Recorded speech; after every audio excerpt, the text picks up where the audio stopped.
നമസ്കാരം. കഴിഞ്ഞ കുറച്ച് ദിവസങ്ങളായി ലീഗും കോൺഗ്രസും തമ്മിൽ ഇടയുമോ എന്ന് നോക്കിയിരുന്ന LDF-നും ചില തൽപര കക്ഷികൾക്കും തിരിച്ചടിയായി പുതിയ സീറ്റ് വിഭജനം എന്ന് പറഞ്ഞാൽ മതിയല്ലോ. ഇതെല്ലാ തവണയും ഉള്ളതല്ലേ എന്ന് ചിലരൊക്കെ ചോദിച്ചു. എല്ലാ തെരഞ്ഞെടുപ്പും എടുക്കുന്ന സമയത്തും ലീഗും കോൺഗ്രസും തമ്മിൽ ഇങ്ങനെയൊക്കെ ഒരു പതിവ് നാടകം കൂടി നടത്തിയില്ലെങ്കിൽ പിന്നെ എന്ത് ലീഗ്, എന്ത് കോൺഗ്രസ്, എന്ത് മുന്നണി? കുഞ്ഞാലിക്കുട്ടി അടുത്തിടെ, അതായത് കുറച്ച് നാളുകൾക്ക് മുമ്പ് നടത്തിയ ഒരു ആവശ്യം ഇങ്ങനെയാണ്: ഇത്തവണ 3 സീറ്റ് കിട്ടിയേ പറ്റൂ. അധികമായിട്ട് ഒരു സീറ്റ് ചോദിച്ചിട്ടുണ്ട്. ചോദിച്ച മാതിരി തന്നെ നിൽക്കണം. പ്രാഥമിക ചർച്ച മാത്രമേ നടന്നിട്ടുള്ളൂ. ഞങ്ങൾ ആവശ്യപ്പെട്ട സീറ്റ് ഇത്തവണ സാധാരണത്തിൽ നിന്ന് പോലെയല്ല, വേണം എന്നുള്ള നിലക്ക് തന്നെയാണ്. കുറച്ചുനാൾ മുമ്പ് കുഞ്ഞാലിക്കുട്ടി തന്നെ പറഞ്ഞതാണ്, യാതൊരു വിധത്തിലും പിന്നോട്ട് പോകില്ല, 3-ാം സീറ്റ് വേണമെന്ന് തന്നെയാണ് ആവശ്യം. 3-ാം സീറ്റ് ഉറപ്പായി കിട്ടുമോ എന്ന് എല്ലാവർക്കും സംശയമുണ്ടായിരുന്നു. കൂടാതെ ഉറപ്പും സീറ്റ് കിട്ടിയില്ലെങ്കിൽ കുഞ്ഞാലിക്കുട്ടി ലീഗിനെ ഇടത് പാളയത്തിൽ കൊണ്ട് കെട്ടും എന്ന വിശ്വാസവും ഉണ്ടായിരുന്നു. അങ്ങനെ EP ജയരാജൻ അടക്കം അത്താഴത്തിനുള്ള അരി കുറച്ച് കൂടുതൽ അടുപ്പത്തിട്ട് കാത്തിരിക്കാൻ തുടങ്ങി. എന്നാലും ചില സംശയങ്ങൾ ഉള്ളിൽ കിടന്നത് ചോദിക്കാതിരിക്കാനും പറ്റില്ലല്ലോ. ഇനി എങ്ങാനും നിലപാട് മാറ്റാൻ കുഞ്ഞാലിക്കുട്ടി സാഹിബ് ശ്രമിച്ചാലോ? എന്തായാലും ഒന്നുകൂടെ ചോദിക്കാൻ മാധ്യമപ്രവർത്തകർ തീരുമാനിച്ചു. അങ്ങനെ ചോദിച്ചപ്പോൾ പറഞ്ഞത് ഒരു നിലപാടേ ഉള്ളൂ എന്നാണ്. ഞങ്ങളൊരു പുറകോട്ടും പോയില്ല. ഞങ്ങൾ വളരെ ഒരു വർത്തമാനം പറഞ്ഞാൽ പിന്നെ ആ വർത്തമാനം തന്നെ ഉണ്ടാവുള്ളൂ. ഇത് സംബന്ധിച്ച് നിങ്ങൾ കൂടുതൽ ഇങ്ങനെ ചോദിച്ചുകൊണ്ടിരിക്കണ്ട. അതൊരു സുഖമുള്ള കാര്യമല്ല. കാരണം നിങ്ങളിന്ന് വന്നു, ഞങ്ങളത് വിലയിരുത്തി. നേരത്തെയുള്ള നിലപാടിലൊന്നും യാതൊരു വ്യത്യാസവും ഇല്ല. കാര്യങ്ങൾ തീരുമാനമാവുമ്പോൾ വ്യക്തമായി പറയാൻ നിങ്ങൾ പറഞ്ഞല്ലോ. കേട്ടല്ലോ, വെറുതെ ഇങ്ങനെ ചോദിച്ചാലൊന്നും നിലപാടിൽ മാറ്റം വരില്ല. പിന്നെ മുന്നണി ബന്ധമല്ലേ, ഇങ്ങനെ ഇട്ടെറിഞ്ഞു പോകാൻ കഴിയുന്നൊന്നും അല്ലല്ലോ. അതുകൊണ്ട് ചർച്ചകൾ ആകാം.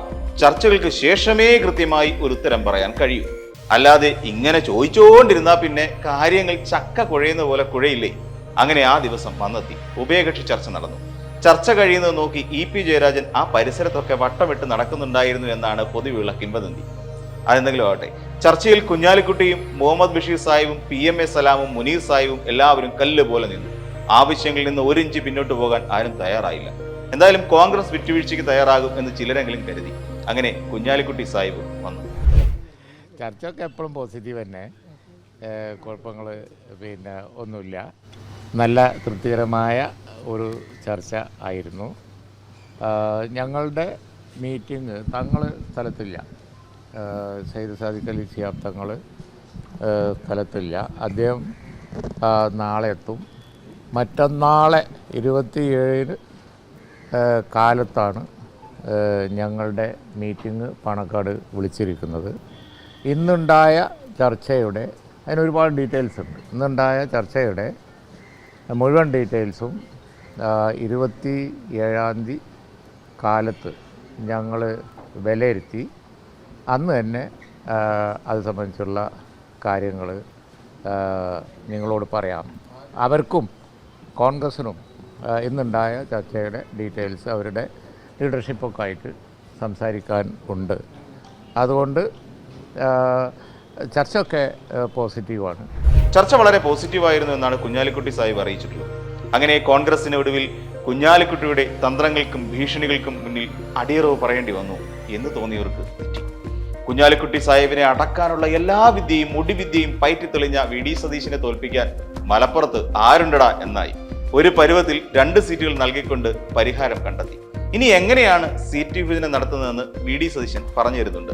3ാമതൊരു സീറ്റ് കൂടി തരണം എന്നവർ ആവശ്യപ്പെട്ടിരുന്നു, അവർ അഭ്യർത്ഥിച്ചിരുന്നു. 3ാമത് സീറ്റിന് ഇന്ത്യൻ യൂണിയൻ മുസ്ലിം ലീഗിന് പൂർണ്ണമായ അർഹത ഉണ്ട് എന്ന് തന്നെയാണ് കോൺഗ്രസ് പാർട്ടിയുടെ വിലയിരുത്തൽ. എന്നാൽ ഇന്നത്തെ ഒരു പ്രത്യേകമായ സാഹചര്യത്തിൽ പുതിയൊരു സീറ്റ് അവർക്ക് കൊടുക്കാനുള്ള പ്രായോഗികമായ ഞങ്ങളുടെ പ്രയാസങ്ങൾ ഞങ്ങൾ അവരെ പറഞ്ഞ് ബോധ്യപ്പെടുത്തി. അപ്പൊ ഞങ്ങൾ അനുഭവിക്കുന്ന പ്രയാസങ്ങൾ മനസ്സിലാക്കി ആ 3ാമത്തെ സീറ്റ് നിർബന്ധിക്കേണ്ട എന്ന് യൂണിയൻ മുസ്ലിം ലീഗ് തീരുമാനമെടുത്തു. അതുപോലെ തന്നെ രാജ്യസഭാ സീറ്റിൽ ഒരു അറേഞ്ച്മെന്റ് കൂടി ഞങ്ങൾ ചെയ്യാം. സ്വാഭാവികമായിട്ടും അടുത്ത രാജ്യസഭാ സീറ്റ് വരുമ്പോൾ ഒരു സീറ്റ് പ്രതിപക്ഷത്തിന് കിട്ടണം, അത് കോൺഗ്രസിന് കിട്ടേണ്ടതാണ്. അത് ഞങ്ങൾ മുസ്ലിം ലീഗിന് കൊടുക്കും. അതിനുശേഷം വരുന്ന പിന്നത്തെ സീറ്റ് അത് കോൺഗ്രസ് എടുക്കും. ഭരണത്തിൽ സാധാരണ UDF എത്തുമ്പോൾ 3 സീറ്റ് കോൺഗ്രസിനും 2 സീറ്റ് മുസ്ലിം ലീഗിനുമാണ് ഉണ്ടാകാറുള്ളത്. അത് തീർച്ചയായും ആ 2 സീറ്റ് മുസ്ലിം ലീഗിന് UDF ഭരണത്തിലെത്തുമ്പോൾ ഉറപ്പുവരുത്തുന്ന കാര്യവും നേരത്തെ ഉണ്ടായിരുന്നതാണ്. 3-2 ചെയ്തിരുന്നത്. 6 ഭരണപക്ഷത്തിന് കിട്ടും. അതിൽ 3 കോൺഗ്രസും 2 ലീഗിനുമാണ് കൊടുക്കാറുള്ളത്. അത് മെയിൻറ്റെയിൻ ചെയ്യും ഗവൺമെന്റ് അധികാരത്തിൽ. ഈ ഒരു അറേഞ്ച്മെന്റ് ആണ് ചെയ്തിരിക്കുന്നത്. കേട്ടല്ലോ, ഇതിൽ സമ്മതിച്ചുകൊണ്ടാണ് ലീഗ് തൽക്കാലം 3ാം സീറ്റ് ആവശ്യത്തിൽ നിന്ന് പിന്മാറിയിരിക്കുന്നത്. ഫലത്തിൽ രാജ്യസഭാ സീറ്റിലും പരിഗണിക്കും. പക്ഷെ ലീഗിന് അറിയാവുന്ന ചില കാര്യങ്ങളുണ്ട്. സത്യത്തിൽ കോൺഗ്രസിന്റെ ഈ തീരുമാനത്തിൽ ഒരു വഞ്ചന ഒളിഞ്ഞിരിക്കുന്നുണ്ടെന്ന് KT ജലീൽ വ്യക്തമാക്കുന്നുണ്ട്. സത്യത്തിൽ ലീഗിന്റെ പ്രാതിനിധ്യം ഉയർത്തിയതിൽ മറ്റുള്ളവർക്ക്, അതായത് ഇപ്പോൾ UDF കൈയാളുന്ന ഒരു നേതാക്കൾക്കും പങ്കില്ല എന്നുള്ളതാണ്. കാരണം ലീഗിന് പണ്ട് 2 സീറ്റ് എന്നുള്ള ചിട്ട കൊണ്ടുവന്നത് K കരുണാകരനാണ്. അത് നടപ്പിലാക്കിയും അദ്ദേഹമാണ്. അത് പ്രകാരമുള്ള ഒരു സീറ്റ് വിഭജനമാണ് ഇപ്പോൾ നടന്നുകൊണ്ടിരിക്കുന്നത്. VD സതീശൻ പറഞ്ഞിരിക്കുന്നത് അടുത്ത രാജ്യസഭാ സീറ്റ് ഒഴിവ് വരുന്നത് പ്രതിപക്ഷത്തിനുള്ളതാണ് എന്നാണ്. അത് സ്വാഭാവികമായി ലീഗിന് കൊടുക്കും എന്നാണ് പറയുന്നത്.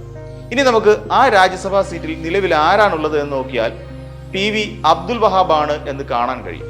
പ്രതിപക്ഷത്തിന് 3 വർഷം കഴിഞ്ഞാൽ ഈ സീറ്റാണ് ഫ്രീ ആകുക. PV അബ്ദുൽ വഹാബിന്റെ ലീഗിന്റെ നോമിനിയാണ് അദ്ദേഹം എന്ന് നമുക്ക് കാണാൻ കഴിയും. അങ്ങനെ വരുമ്പോൾ നിലവിൽ ലീഗിന്റെ സീറ്റ് നഷ്ടപ്പെടുന്നില്ല.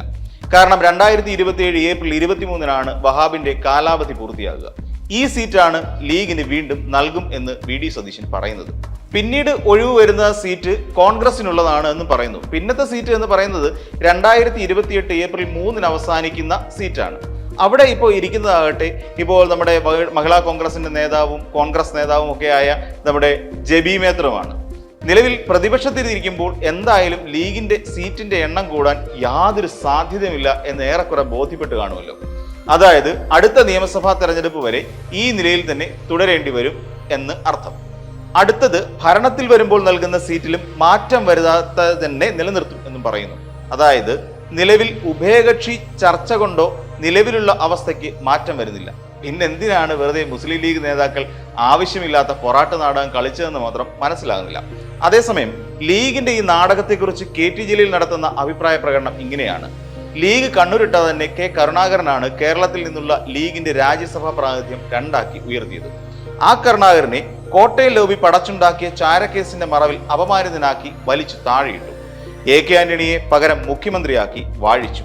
നെറികെട്ട ആ രാഷ്ട്രീയ അംഗത്തിൽ ചതിയൻ ചന്തുവിന്റെ വേഷമിട്ടാണ് ലീഗ് കളം നിറഞ്ഞാടിയത്. കരുണാകരനോട് ലീഗ് ഒരിക്കലും ചെയ്യാൻ പാടില്ലാത്ത മഹാപരാധം. ബീരാൻ സാഹിബിന്റെ മരണത്തെ തുടർന്ന് ഒഴിവ് വന്ന തിരൂരങ്ങാടിയിൽ ആന്റണിയെ മത്സരിപ്പിച്ച് ജയിപ്പിച്ച ലീഗിനോട് ന്യൂനപക്ഷങ്ങൾ സമ്മർദ്ദം ഉപയോഗിച്ച് അനർഹമായത് നേടുന്നു എന്ന പ്രസ്താവന നടത്തിയാണ് അദ്ദേഹം പ്രത്യുപകാരം ചെയ്തത്. ആന്റണിയുടെ മകൻ അനിൽ ആന്റണി BJPയിൽ പോയത് അയാളുടെ വ്യക്തിപരമായ കാര്യം. എന്നാൽ അനിൽ ആന്റണി ചീറ്റുന്ന മുസ്ലിം വിരുദ്ധ വിഷം അച്ഛനോട് ലീഗ് കാട്ടിയ ഉദാര മനസ്കതയ്ക്കുള്ള ഉപകാരസ്മരണയായി ആരെങ്കിലും ധരിച്ചാൽ തെറ്റു പറയാനുമാവില്ല. കാര്യങ്ങൾ എന്തായാലും നിലവിലുള്ള അവസ്ഥയിൽ നിന്ന് ലീഗിന് വലിയ മാറ്റങ്ങൾ ഉണ്ടാകില്ല എന്ന് തന്നെയാണ് നിലവിലുള്ള രാഷ്ട്രീയ സ്ഥിതി. ഇനിയിപ്പോൾ EP അടുപ്പത്ത് വെച്ച കലം തൽക്കാലം മാറ്റിവെക്കുന്നതാകും നല്ലത്.